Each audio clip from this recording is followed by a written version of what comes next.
വയനാട് തലപ്പുഴ മേഖലയിലെ കാട്ടുതീ മനുഷ്യനിർമ്മിതമാണെന്ന് വനം വകുപ്പ്. പുൽമേടുകൾക്ക് ബോധപൂർവം ആരോ തീവച്ചതാണെന്ന് നോർത്ത് DFO മാർട്ടിൻ ലോവൽ പറഞ്ഞു. ഒരു മാസത്തിനിടയിൽ രണ്ടാമത്തെ തവണയാണ് ഉൾവനത്തിൽ തീ പടരുന്നത്. ഇതൊരിക്കലും സ്വമേധയെ കത്താനുള്ള സമയം ആയിട്ടില്ല. അത് കത്താനായിട്ടുള്ള സാധ്യതയും വളരെ കുറവാണ്. ഇത് ഇൻറ്റൻഷനലി, അതായത് തീ പിടിപ്പിക്കണം അല്ലെങ്കിൽ വനം കത്തിക്കണം എന്നുള്ള ഉദ്ദേശത്തോടു കൂടിയിട്ട് ആരോ ചെയ്തിട്ടുള്ളതാണ്.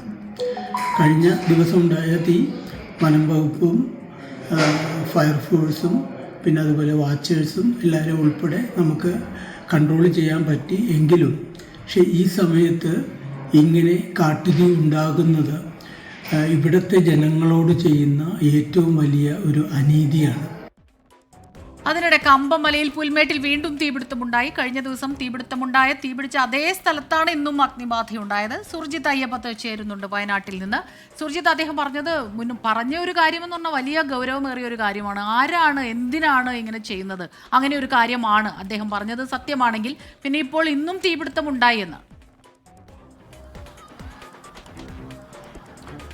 സ്മിത, DFO മാർട്ടിൻ ലോവൽ അതീവ ഗൗരവമായ ഒരു വിഷയം തന്നെയാണ് ചൂണ്ടിക്കാട്ടിയത്. അതായത് ഈ കാട്ടുതീ എന്ന് പറയുന്നത് ഇപ്പോൾ സംഭവിച്ചത് മനുഷ്യനിർമ്മിതം എന്നുള്ള ഒരു ആക്ഷേപമാണ് അദ്ദേഹം മുന്നോട്ട് വയ്ക്കുന്നത്. അതിൽ പ്രധാനമായ കാര്യം, നിലവിൽ ഇപ്പോൾ ഇങ്ങനെ തീപിടിക്കേണ്ട ഒരു അവസ്ഥ, ആ ഒരു അവസ്ഥയിലേക്ക് വയനാട് മാറിയിട്ടില്ല. ആ ചൂടിൻ്റെ ഉൾപ്പെടെയുള്ള കാര്യങ്ങൾ പഠിച്ചുകൊണ്ടാണ് അദ്ദേഹം സംസാരിക്കുന്നത്. ആ ഒരു അവസ്ഥയിലേക്ക് മാറിയിട്ടില്ല. ഇത് ബോധപൂർവം ആരോ ചെയ്തിട്ടുള്ളതാണ് എന്നാണ് അദ്ദേഹം പറയുന്നത്. തലപ്പുഴ മേഖലയിൽ കടുവയുമായി ബന്ധപ്പെട്ട വിഷയങ്ങൾ നിലനിൽക്കുന്ന ഒരു പശ്ചാത്തലമുണ്ട്. ആ പശ്ചാത്തലമുണ്ടായ ഘട്ടത്തിലെല്ലാം തന്നെ ഇങ്ങനെ തീ പടരുന്നൊരു അവസ്ഥ ഉണ്ടായിട്ടുണ്ട്. ഒരു മാസത്തിനിടെ 2 തവണയാണ് കാട്ടുതീ ഈ മേഖലയിൽ സംഭവിച്ചിട്ടുള്ളത്. അതിൽ കൃത്യമായ രീതിയിലുള്ള ദുരൂഹതയുണ്ട്. ബോധപൂർവം സർക്കാരിനെതിരെയും വനംവകുപ്പിനെതിരെയും ആളുകളെ തിരിക്കാൻ വേണ്ടി ആരോ കാട്ടിൽ കയറി ചെയ്തു വെച്ച പണിയാണ് ഇത് എന്ന് തന്നെയാണ് മാർട്ടിൻ ലോവൽ പറയുന്നത്. എന്തായാലും ഇതുമായി ബന്ധപ്പെട്ട ഗൗരവതരമായ അന്വേഷണം വനംവകുപ്പിന്റെ ഭാഗത്തു നിന്ന് ഉണ്ടാകുന്നുണ്ട്. അവർ ഈ വിഷയം കൃത്യമായ രീതിയിൽ തന്നെ അന്വേഷിക്കുന്നുണ്ട്. ഇതിനിടയിലാണ് വീണ്ടും ഇന്ന് ഉച്ചയ്ക്ക് ശേഷം വീണ്ടും തീ പടരുന്നൊരവസ്ഥ ഉണ്ടായിട്ടുള്ളത്. അതായത് പഞ്ചാരക്കൊല്ലി മേഖലയിൽ നേരത്തെ രാധയെ കടുവ കൊലപ്പെടുത്തിയ ആ പ്രദേശത്തിന്റെ തൊട്ട് മുകളിലായുള്ള പുൽമേട്, ഇതിനോട് ചേർന്നുള്ള കമ്പമല, പിലാക്കാവ് കമ്പമല എന്ന് പറയുന്ന ഭാഗം ആ പ്രദേശമാണ്. മൊട്ടക്കുന്നുകളാണ്. മൊട്ടക്കുന്നുകളുടെ ഭാഗത്തു നിന്ന് പൂർണ്ണമായും ഇപ്പോൾ വീണ്ടും തീ പുകഞ്ഞ് ഒരു ഭാഗത്തേക്ക് തീ പടരുന്നൊരവസ്ഥ നിലനിൽക്കുന്നുണ്ട് എന്നുള്ളതാണ് നാട്ടുകാർ നൽകുന്ന വിവരം. എന്തായാലും വനംവകുപ്പ് ഉദ്യോഗസ്ഥരും ഫയർഫോഴ്സും ഉൾപ്പെടെയുള്ള സംവിധാനങ്ങൾ ഇടപെടുന്നുണ്ട്. അത് തീയണയ്ക്കാനുള്ള ശ്രമം നടത്തുന്നുണ്ട്. ഒരുപക്ഷെ ഇതിലെ ഏറ്റവും വലിയ ആശങ്ക എന്ന് പറയുന്നത് അവിടുത്തെ ഒരു ജൈവികത മാറും എന്നതിൻ്റെ അപ്പുറത്തേക്ക് അതോടൊപ്പം തന്നെ കൂടുതൽ വന്യമൃഗങ്ങൾ നാട്ടിലേക്ക് ഇറങ്ങി വരാനുള്ള സാധ്യത തള്ളിക്കളയാൻ കഴിയുകയില്ല. കൂടുതൽ കടുവകളെ കണ്ട ഒരു പ്രദേശമാണ് ഈ പ്രദേശം. ഇപ്പോൾ തന്നെ തലപ്പുഴയിൽ വലിയ ആശങ്കയുണ്ട്.